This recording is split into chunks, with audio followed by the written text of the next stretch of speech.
Welcome to my blog दोस्तों। ये video मैं बना रही हूँ 3 दिन बाद का, मतलब कि बुधवार का दिन है आज। और ये मैंने शूट लिया था सोमवार को सुबह, जब मैं सुबह टहलने गई थी। दोस्तों आज सोमवार है, तो आज का व्रत विशेष साफ़ सफाई और पूजा पाठ करते हुए सारा दिन बीता। और मैं बोल नहीं पा रही हूँ क्योंकि आगे आपको पता चलेगा कैसा क्या हुआ कि मुझसे बोला नहीं जा रहा है। सोमवार को सारा दिन पूजा पाठ भोजन पानी बनाते बीता। ये शाम को मैं दिया बाती कर रही हूँ अपने भगवान जी के पास। दिन में भी विशेष पूजा की थी क्योंकि आज का दिन व्रत में था और नमक नहीं खाना था, तो कुछ फलाहार बना नहीं, बस आलू बॉयल किया, पका हुआ केला, रामदाना, दूध, यही मेरा फलाहार भी रहा। और शाम को फिर मैं व्रत थी इसलिए मैं साड़ी पहनी। और जो कि सावन का महीना चल रहा है तो हरी साड़ी पहनना चाहिए, अच्छा लगता है। और मेरी साड़ी में 3 कलर हैं जो सावन में पहना जाता है। गेरुआ भी है, ग्रीन भी है और मैरून भी है। 3 कलर सावन के लिए शुभ होता है। और चुंदरी है, चुंदरी मुझे बहुत पसंद है, इसलिए मैं हमेशा जब भी व्रत रहते हूँ तो चुंदरी ही पहनती हूँ। कई चुंदरियाँ हैं मेरे पास, लेकिन इसको मैंने इसलिए पहना कि इसमें ग्रीन कलर है। दोस्तों मुझसे बोला नहीं जा रहा है वॉइस ओवर करने में, लेकिन मजबूरी है क्योंकि जब मैं वीडियो शूट करती हूँ तो पीछे से आवाज़ बहुत सारा आता है जो डिस्टर्ब करता है। ये दिया बाती जलाने के बाद मैं किचन में आ गई और पापा के लिए हलवा बना रही हूँ। शाम का नाश्ता मम्मी, पापा और गुनगुन तीनों लोग खाएंगे। तो इन लोगों के लिए नाश्ता बनाने के बाद से खाना बनाई, रोटी सब्जी। उसके बाद से किचन की सफाई, फिर सबको भोजन कराने के बाद से अपने भी फलाहार किया। आम था, केला था, वही रामदाना, दूध। व्रत में बहुत कुछ मुझे खाने का मन नहीं करता है, ना बनाने का मन करता है। नमक खाना हो तो आदमी कुछ नमक का सब्जी या कुछ भी सेंधा नमक का डाल के बना ले। और सबसे बड़ी बात कि व्रत तो हूँ मैं, लेकिन मेरे दांत में बहुत दर्द हो रहा है और मेरे सिर में भी बहुत दर्द हो रहा है। तो दांत में दर्द की वजह से मैं बोल नहीं पा रही और बिना वॉइस ओवर के वीडियो बन नहीं पाएगा क्योंकि कहीं टीवी की आवाज़, कहीं किसी के चिल्लाने की आवाज़, किसी के बोलने की आवाज़, सारा वीडियो में रिकॉर्ड हो जाता है और वो डिस्टर्ब करता है। दोस्तों बहुत दर्द है दांत में और बर्दाश्त नहीं हो रहा है। फिर भी काम है तो काम तो करना ही पड़ेगा, मैं नहीं करूँगी तो और कौन करेगा। सास भी हैं तो बूढ़ी हैं, वो भी अपना करते ही रहती हैं। जितना उनसे हो पाता है वो अपना करती हैं और जितना मुझसे हो पाता है उतना मैं करती हूँ। हलवा बनाने के बाद सबको मैं दे दी। फिर उसके बाद तुरंत जो भी बर्तन नाश्ते में जुटा हुआ, चाय पानी का सारा बर्तन धोने के बाद तुरंत मैं खाना भी बनाने लग गई। खाना बना के इन लोगों को खिलाई, फिर अपने फलाहार, फिर और दिमाग मेरा बहुत डिस्टर्ब हो रहा है दोस्तों।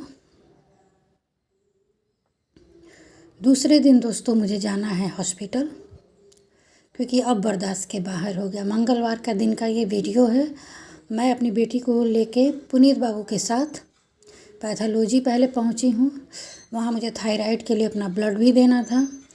तो सोमवार को व्रत, मंगलवार को बिना कुछ खाए पिए और दिन के 10:30 हो रहे हैं क्योंकि मैं खाना बना के आई हूँ कि कम से कम ब्लड देने के बाद से मैं जाके मैं खाना अपना खाऊंगी जो भी खाना होगा। पैथोलॉजी से बाद फिर मेरे दांत में बहुत दर्द था, तो मैं सोची कि अब घर जाऊंगी तो फिर परेशानी हो जाएगी, काम हो नहीं पाएगा, पेंडिंग में रह जाएगा। और गुनगुन के स्कूल में फ़ीस भी जमा करने जाना था, तो पहले थायराइड के लिए ब्लड निकलवाया। एक बात और, गुनगुन का भी ब्लड का सैंपल दिया गया, उसको भी कोई परेशानी हो रही है कुछ दिन से, तो डॉक्टर ने बोला था कि ब्लड जांच करवाइए। तो उसका भी ब्लड जांच हुआ, उसके स्कूल में भी गए, उसका फ़ीस जमा की, उसके बाद सीधे डेंटिस्ट के पास। और देखिए ये मेरा दांत निकल रहा है, दांत चेक हो रहा है, अभी शून्य करने के लिए इंजेक्शन वो लगा रहा है। इंजेक्शन लगाएंगे। बहुत ही अच्छे डॉक्टर हैं, पता ही नहीं चला। दांत निकलवाने के बाद से हम घर आए, घर आने के बाद से बिस्तर भीतर था, किसी भी तरह से मैं उसको चेंज करने के बाद से अपना बिस्तर ठीक की। हॉस्पिटल से आने के बाद से 2 घंटा आराम की, उसके बाद से दवाई खाई। डॉक्टर के कहने के मुताबिक 2 घंटा तक कुछ नहीं करना था। उसके बाद अपना बिस्तर वगैरह सही की और सिर का दर्द भी गया नहीं था। दवाई वही खा ली हूँ जो डेंटिस्ट ने दिया है। फिर भी धीरे धीरे अपना चादर उधर झाड़ के मैं बिछाई। बेटी का तबीयत भी ख़राब था, उसको सर्दी जुकाम तो हो ही रखा है, उसको और भी कोई परेशानी हुई है जिसकी वजह से उसका ब्लड का सैंपल देना पड़ा है। देखते हैं रिपोर्ट में क्या आता है। इससे भी मन बहुत दुखी है कि उसको क्या हो गया। बच्चे स्वस्थ रहते हैं तो हम अपने भी आदमी अपनी बीमारी तो किसी भी तरह बर्दाश्त कर लेता है। और सर्दी जुकाम की वजह से बुखार भी उसको हुआ है, सिर में दर्द हो रहा है, इसलिए मैं उससे कोई काम भी करने के लिए नहीं कह रही हूँ। अपना काम धीरे धीरे किसी भी तरह से निपटा रही हूँ। काम तो कोई करने का मन बिल्कुल नहीं कर रहा है, क्योंकि एक तो दांत निकला है वो दर्द अलग, सिर का दर्द अलग। बहुत ख़तरनाक काम है दांत निकलवाना। भगवान न करे किसी को दांत निकलवाने की ज़रूरत पड़े। ये दोस्तों रात का वीडियो है।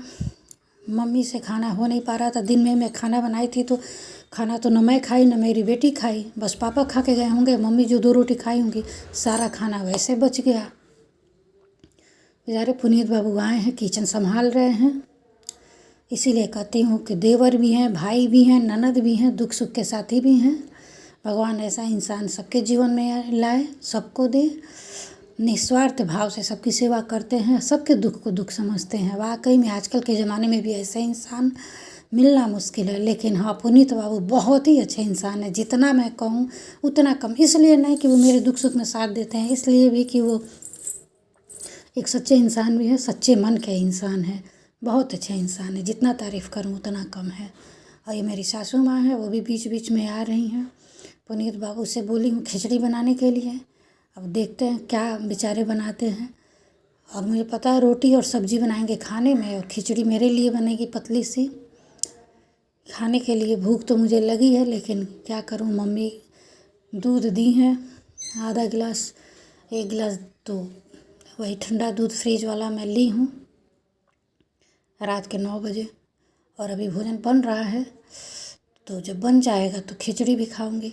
मन करेगा तो खाया जाएगा, तो नहीं मन तो बिल्कुल नहीं है। दूध पी ली हूँ, मन करा अब इसी पे दवाई खा के सो जाऊँ, लेकिन कैसे सो पाऊँगी, क्योंकि दवाई भी खाना है और दिन भर का अनाज पेट में गया नहीं है तो भी मुश्किल है।